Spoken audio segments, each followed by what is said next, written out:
So today, what I'm talking about is the power and conflict poems. And I'm focusing in very much on the idea of war and the war poems within them. Again, last year didn't talk about war, so it's quite possible it's going to come up this time. What I'm interested about, really, because it goes with almost anything that could be asked about war or conflict in general, is the views of war that are being given. And I'm going to try and take you a little bit deeper into that in terms of, as always, I say, the kind of critical exploratory ideas that we can come up with some of these poems. Now, I'm not necessarily going to just then take poems individually and talk about them just in depth. I'm going to try and approach it from a point of view of looking at poems that go together in certain areas and explore certain views. Although the reality is really there is only one view when it comes down to it. And that's pretty much that, you know.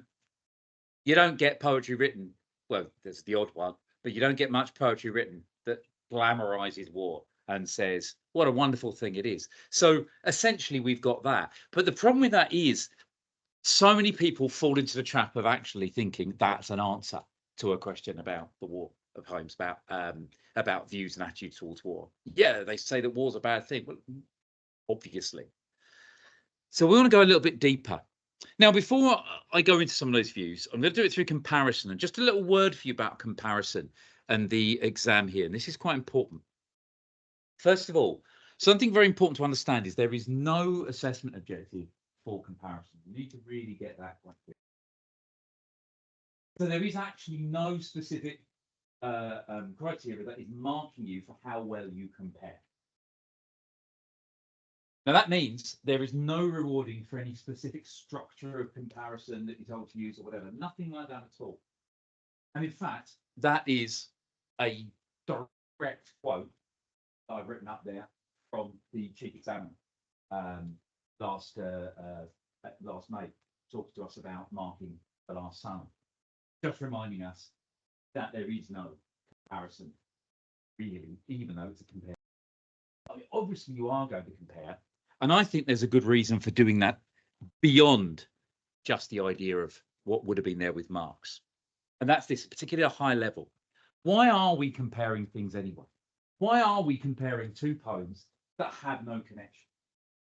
There were no two poems in that anthology that rely on each other, that are an answer to each other, or they're aware of each other's existence. Well, they're aware of the previous one's existence, I'm sure. But there's no real connection. So why do we compare? For the same reason we do with the unseen poetry. Because when you compare two things, you notice things about them that you wouldn't notice otherwise. It illuminates their meaning. You see things that you wouldn't. By seeing two things that have a broad connection, you look at the differences between them. And that's essentially what we're going towards here. And hopefully that is something I'm going to use as the basis of this today. So what I'm taking to be the war poems in the anthology are basically these 8. You could argue there's elements of it in other ones, but I'm basically taking those as the 8 war poems that I would consider are worth choosing. And it is very, very important this. We have, you know, I've seen papers before, heartbreaking ones. I've told the story to some of you in here before. I really remember one heartbreaking one when I was marking. I just marked their inspector calls because we marked my paper and just marked their inspector calls. And I believe it was a 30 out of 30. If not, it was very close to 30 out of 30. Brilliant, brilliant. And then it got to the second question. And the second question was about attitudes to war, I think. Yeah, okay. It was that idea, and that's five remains or walked off remains. And they chose to compare it to Ozymandias. And of course, Ozymandias is about. So the mark just sank. Absolutely sank, because they were only writing about one poem. What they wrote about Ozymandias was irrelevant. And so they ended up getting something like, I think, 9, that question, which was the maximum we could give them for it. So this is why the comparison is important. You do want things that are very much going to go with what you're being asked about. And if you're going for war, it's those. Now, why the different colours? Well, basically, because the top 4 deal with conflicts from the past. The bottom four deal with a much more modern view of conflict. Okay. Yeah, some of it goes with the writing of them in some cases and when they were written, but that's basically the idea. And Charge of Light Brigade are put in a slightly different colour because, of course, that goes much further back. We're talking about conflict in the mid-19th century, conflict before conscription had ever existed, conflict as fought by people who are paid soldiers. Exposure and bayonet charge, of course, are World War One. Exposure very explicitly. Bayonet charge could kind of be almost any war, but it seems very much from its description it's World War One. And Kamikaze deals with the Second World War. So they're all dealing, those three, with major conflicts, the two major conflicts that have defined the modern world, right? So it's slightly different to what they're trying to achieve in the bottom four. Because in the bottom four, it's more about this idea of ongoing conflict around the world. Civil wars in the emigre, revolutions and whatever that lead to dictatorships arising. Various conflicts around the place. Remains and poppies could well both be dealing with something like the Gulf War. It doesn't really matter. What they're concerned with is what warfare is like in a more modern situation.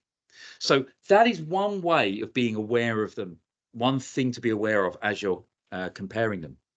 But if we take away the conflicts that they're actually writing about, we can start to divide them into a few other areas. Now, these 5 poems I've put up here because basically they deal with the experience of, out of the 8, these are the ones that deal with the experience of conflict. What did it like to be there and see it firsthand? Okay. So they're trying to present something quite different.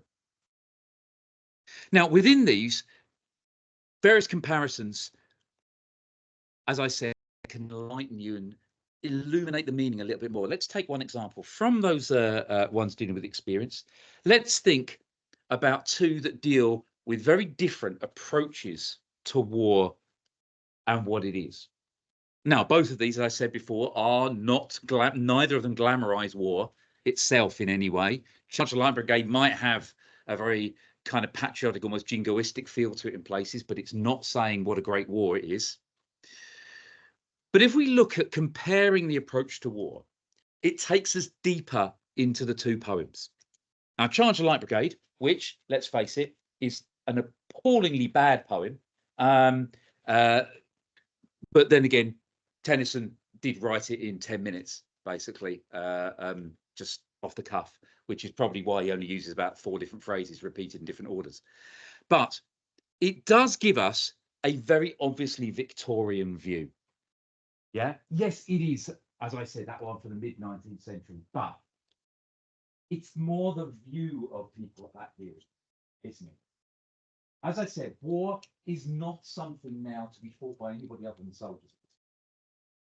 Okay, so the people who go off and fight it, it's in faraway lands, it's not happening on English soil. At this point, there's not been a battle involving English soil for, well, I'm going to say something and get it completely wrong now, but off the top of my head, I'd say pretty much the Civil War in the mid-17th century. So it's something that happens elsewhere. And this Victorian view of war, therefore, is something like in Charge of the Light Brigade, heroic. Note in Charge of the Light Brigade, he focuses very, very much on this idea that these soldiers, it's that phrase he uses, theirs not to reason why, theirs but to do and die. They're just doing their duty. He's not interested in the mistakes of the people who sent them into this valley. It doesn't matter to him in the slightest. No interest. He's only interested in the soldiers themselves and the fact that despite the odds, they just went off and did what they were told to do and did it well. Now, in order to get that view across to us, his key thing is placing us alongside the soldiers. We do tend to think sometimes the Charge of the Light Brigade is very detached. Yeah, written by somebody in England about a conflict far, far away, right? Yes, he had never experienced war himself. Okay, had no idea what it was like. But he still decides that the best way to get us to experience this is to try and place us alongside us. Think about that at the beginning. He starts with this imitation of this cavalry riding along, half a league, half a league, half a league onward. He's trying to get us feeling the excitement of going in. Now, that's probably the thing that we're going to see as the big difference. He's placing alongside the soldiers to experience the thrill, the excitement, okay, that comes with the danger. But the difference really with many of the other poems that deal with experience is there is no detail of violence at all. We just get flashing sabres, okay? We're aware swords are coming, but we never hear they cut into anybody, okay? They just flash in the air. They sabre the gunners, yeah, but it doesn't suggest that they do anything more than, you know, we have in our imagination. There's often cutting the guns off. Basically, we don't have an image of violence, so we don't have to deal with them as people who kill. They're just there to fight. And there's no detail of the enemy. They're just Cossack and Russian, the gunners, an army, because they're not of any importance to us. The focus is entirely on presenting everyday soldiers as heroes. And you can see how that would appeal to a very Victorian view. The idea that the common man can be a hero. The idea of that, what would be considered, I suppose, probably a very British idea. I mean, let's face it. Can you think of any other nation who would write a poem glorifying one of the worst military disasters of all time? You know, most would try and sweep it under the carpet. Not British, not the British. No, wasn't it wonderful? Wasn't it wonderful we did all this? And so what he tries to focus in is to get us to feel that. And the fourth stanza is particularly significant in that. This is the one where he describes the action. And you've got phrases such as one I mentioned just now, sabering the gunners. I mean, what about that as a contrast? We had sabers, they had guns, and we went at them. Again, a very Victorian viewpoint. Charging an army. Now, that might just sound like stupidity when there's only 600 of you to charge an entire army, but of course it's not across that way. It's incredible bravery. He then follows it up with the incredibly hyperbolic, while all the world wondered. Complete rubbish, of course. I mean, the world is not sitting there thinking of what's happening in that Crimean War, you know, in that minor charge that's happening. But it's part of that whole idea of elevating them, okay? And again, with that idea of placing us alongside the soldiers, he carries that on with things such as the sibilance of reeling from the sabre stroke shattered and sundered to try and get us feeling as though we're hearing the sabres going through the air. But when we compare this to bayonet charge, what we see is, through the differences, something much deeper and much more interesting. For example, bayonet charge, obviously, it was written well after the First World War by Ted Hughes, but it is a very 20th century skeptical view of war. Because basically, following on from the Second World War, there's that growing thing, isn't there, that war, because of the evidence of how many people it killed, lives it destroyed, and the impact it had on everyone, war is horrific. And that's very much the 20th century view of it, and particularly the 20th century liberal view of it. And of course, most poets, most writers will tend towards the liberal side, certainly in the 20th century. So it's about showing us the orphan of the horrors of war. Charles Light Brigade is not saying war is wonderful, but it's not interested in doing that. However, very interestingly, he also places us alongside the soldier. So he's using the same technique. And in both cases, remember, neither are first person. And they're both past tense.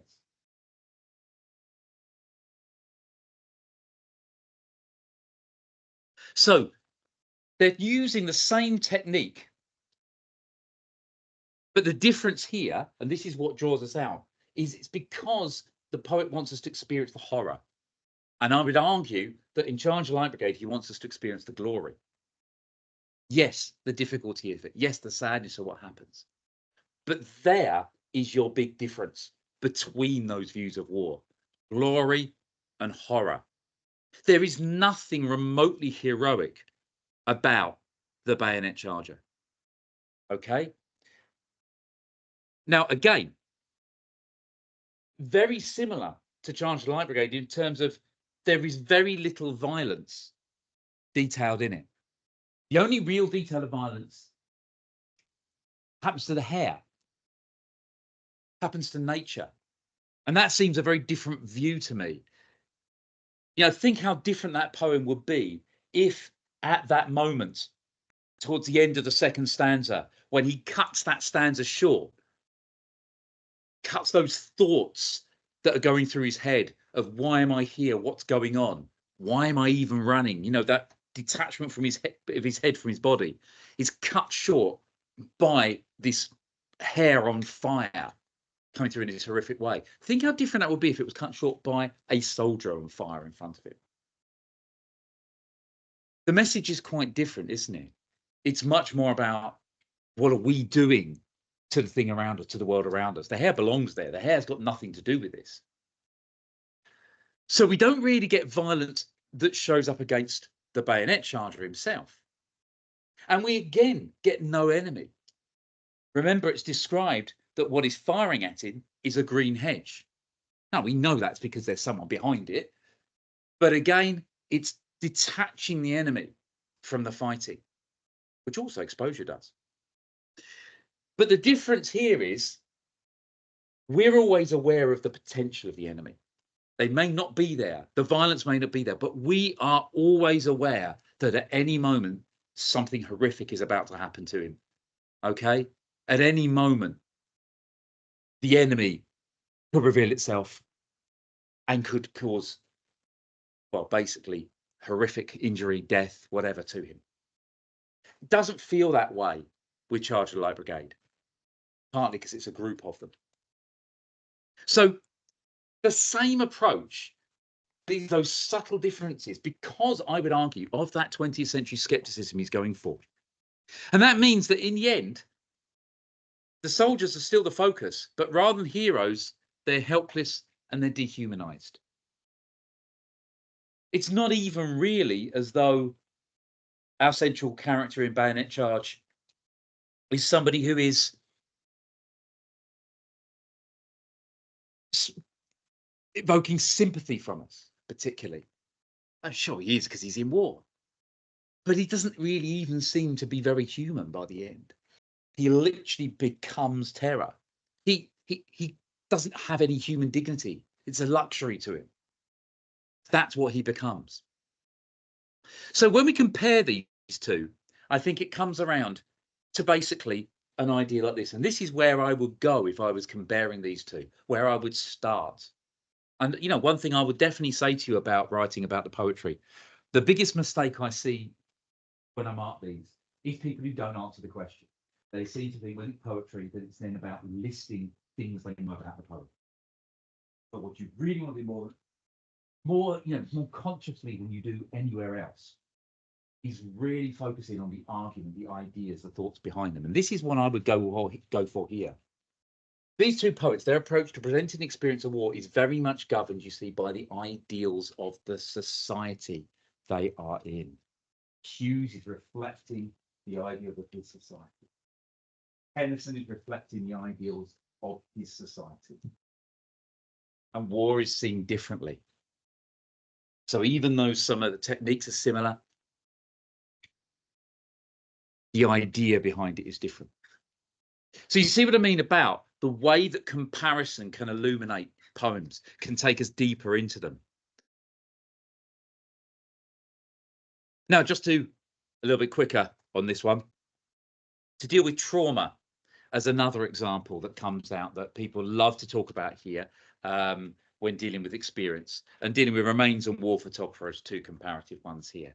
At this point, can I just warn you off random writing of PTSD down? It's not going to help anybody.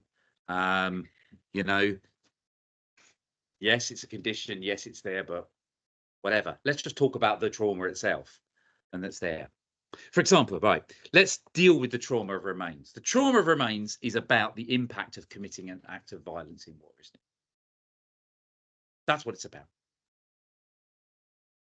A man commits an act of violence and it effectively destroys his life.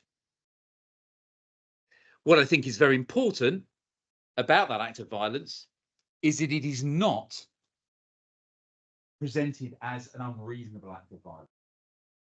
Even if you are a pacifist, even if you are a war skeptic, you're not probably going to blame him too much for a situation in which, in something like Afghanistan wars, whatever, like that, a man comes running down the street towards him, probably armed with people.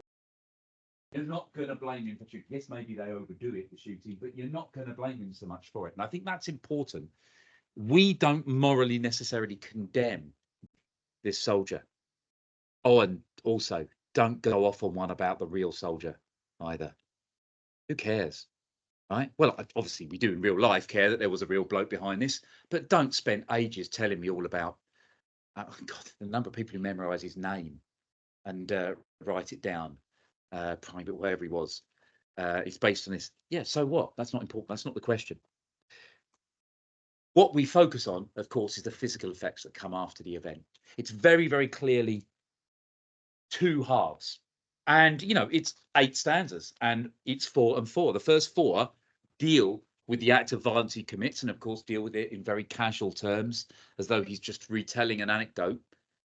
And then the second 4, which start with end of story, except not really, deal with the horror of what happens afterwards. So they are really, that shows you the poem is about trauma. Okay, it's about the impact of trauma. You might also note that there's a big change in that second 4 in terms of the fact that it is more chaotic in its writing. It's still organized in largely quatrains, apart from the final stanza, of course. But the quatrains have a lot more enjambment running, of a lot less control in them. They're much more jilty, as though whatever happens to him is reflected in the way the poem sounds. So the change comes to the trauma, therefore, with his ability to cope, as we see through those various techniques. And that's the point that we're looking at here, and the fact that his mental state entirely collapses. Now, if we go over to War Photographer and see about the 2 poems by comparing, War Photographer is also about trauma. It's also about the impact of an act of violence in war. The difference is, in Remains, it's about committing the act of violence. In War Photographer, it's about seeing the act of violence. It's about a civilian who witnesses it. So he's not responsible for it, he just sees it.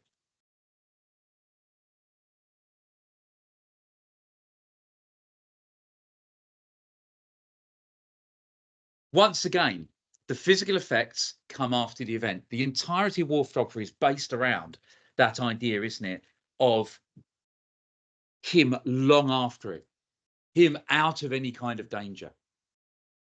And we see lots of examples of physical effects, his hands trembling, which they didn't then, his reaction to the photograph as it comes up. These physical events, these physical effects that come upon him, only when it's later on, again, focusing in on trauma. But the difference here is where the change comes. Whereas with Remains, because it's his act of violence, he's unable to cope with normal life afterwards. War Photographer struggles to cope with normal life, but it's really his worldview that seems to change, because we focus very much on how detached he's becoming from his homeland. Not just that final stanza, if you remember, about the readers not really reacting effectively, not really reacting the way he'd like to it. It's also earlier on when he talks about his home. He talks about rural England. He talks about ordinary pain, dismissing people's pain because it's not what he's seen in this horrible situation. His whole idea turns in his head where it seems to be normal for him to be in fields that explode beneath the heat of children in a nightmare heat. And so, whereas in Remains, the soldier's mental state collapses, his goes a different way. It goes to apathy. Apathy, the lack of care, the lack of concern, whatever. He seems to stop caring about an awful things in life. So by drawing that comparison between them, it brings us to the idea that war, yeah, is traumatic. Yes, it destroys people mentally, whether they're soldier or civilian, but it focuses on the idea that the impact comes out in those two different ways. The impact, I mean, is it based around the fact that one does it and one sees it, or is it just based around the fact they are two very different people? Whatever, we are seeing two people whose lives are destroyed by the trauma of it. Now, there's some overlap with war photography here, but most and remains. But you can also say that there are 5 poems here that are mostly concerned with the impact of war, right? Rather than concerned with the experience, they're probably more concerned with the impact. Remains, Poppy's War Photographer, The Emigre, and Kamikaze. And of course, one thing to notice there is most of them deal with the impact of modern warfare. Okay, let's move this up a little bit. So let's take the idea of 2 poems that deal with civilians, the impact on civilians, people who are not actually involved in the war. Well, first of all, the connection between them. Poppy's, by dealing with the mother, deals with the idea of a knock-on effect, deals with the idea of an innocent who is affected by war. Whereas in War Photographer, he is in a job that is war adjacent. Okay, so it's part of his job to go and experience this.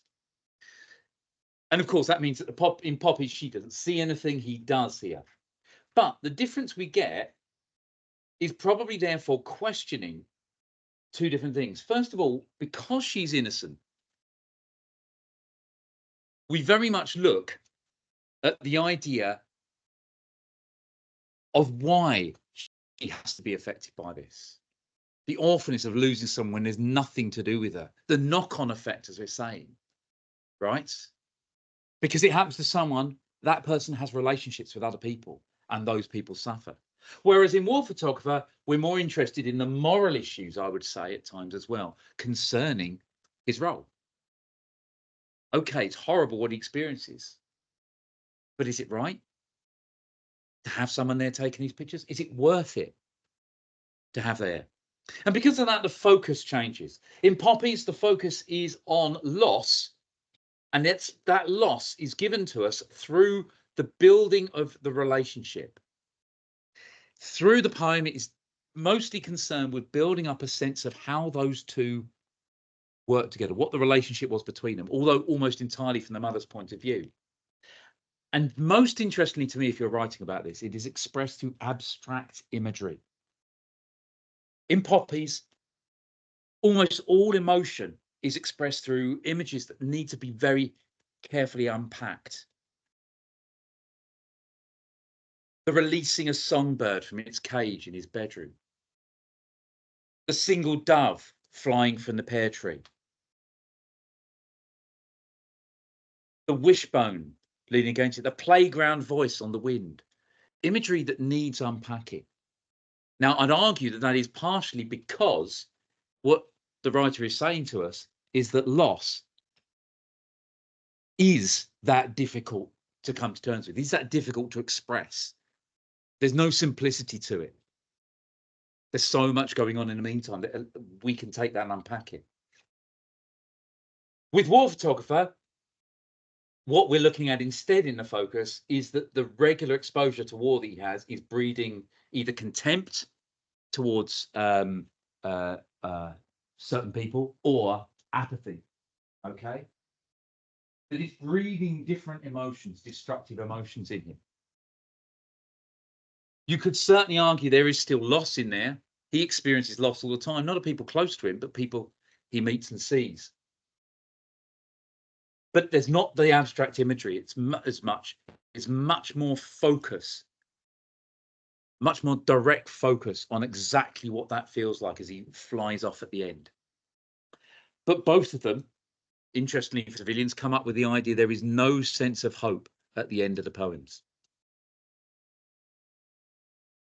Which brings us to the conclusion that that war destroys lives beyond the battlefield and through different generations. There is no hope that comes out of it.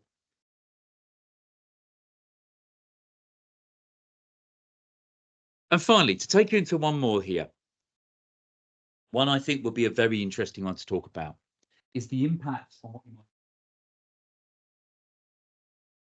Now, with kamikaze, if you haven't heard me talk about this before, noticed it yourself before, this might be a surprise to you, the idea that kamikaze is about the next generation. But what I would argue is both of these focus on people who don't even experience war themselves.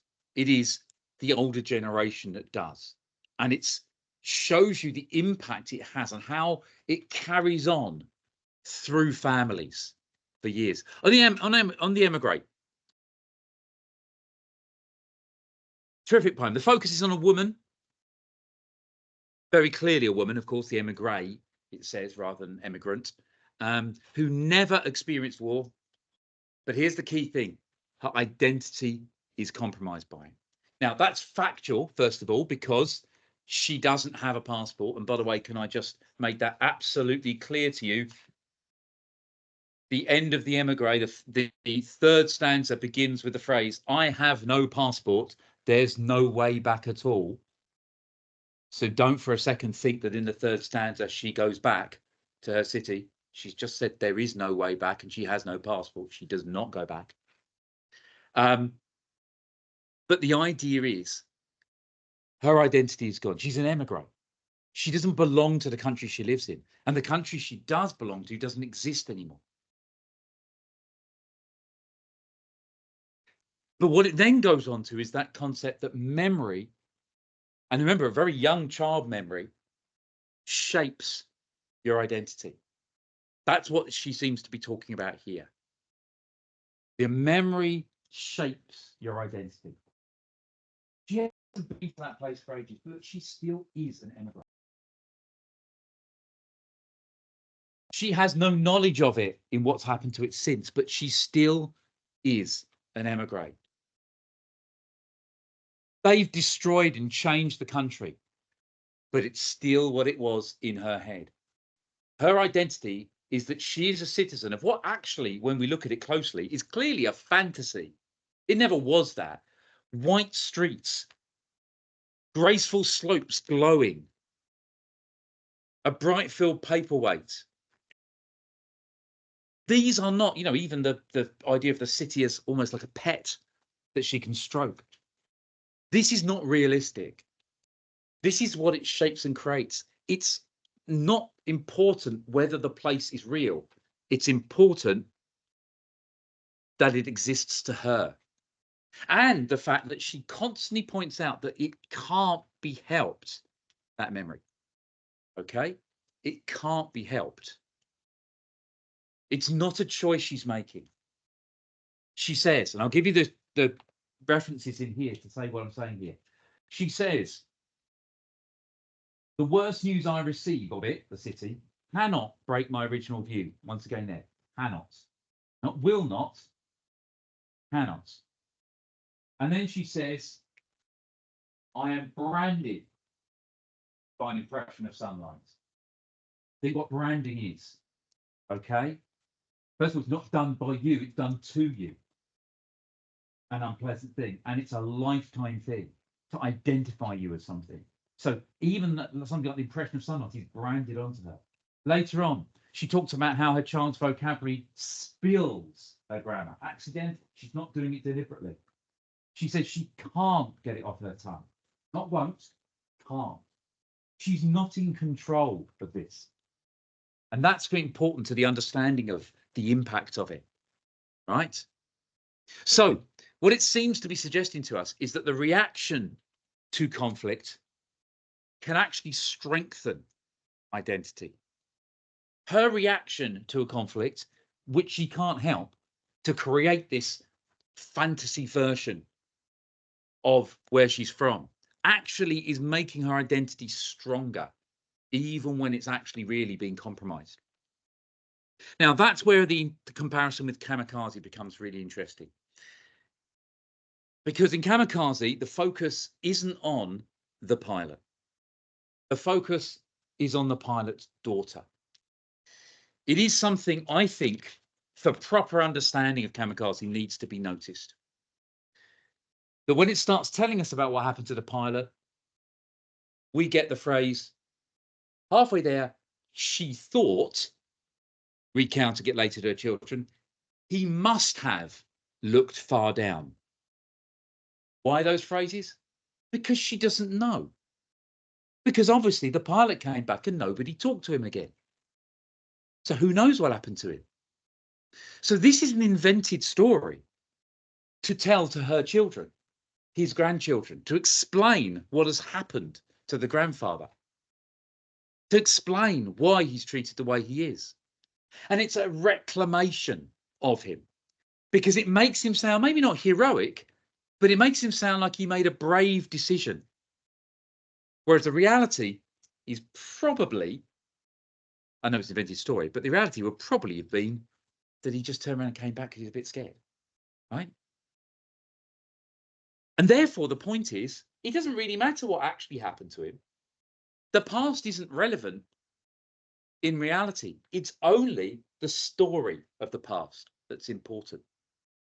She can shape and change the past through storytelling. That's the power it has.